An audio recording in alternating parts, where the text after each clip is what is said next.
Ito na po yung ganito na po yan. Araw na po yan kaya ni kalaki? Ay, nag 1.7 yan, 2 kilos. Diba pa ngayon sa atop na nga ni. Nangurog muna. Ang daming bunga, oh. Ano to? Anong patula to? Aray, nauntog ako. Kadako diyan, video. Ano, puto. Oo nga po, ang daming ano ni tatay. Oh, siyempre, kukuhanan natin si tatay. Si tatay po nagtanim yan. Iyo, yun o. Kadakol pagkaw. Ano nga po, ang sipag niya tayo. Ang dami. Maganda po yun. Hindi maramot siya dahil hindi man ako maramot. Marami tagahingi dito sa akin yan. Ayan o, marami pang bago. Ang dami. Iyo, si puno, tuyo na. Pero sige pa.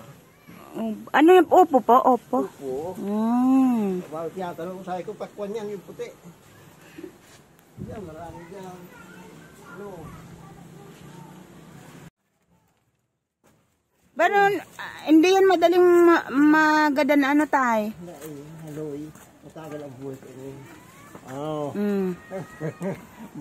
Lumabas na. Ito pa dalawa ko. O diba? Pwede nang igisa sa sardinas. Iyo. Masarap yan, igisa sa sardinas. Ito laki. O yan tayo. Sige po, salamat tayo.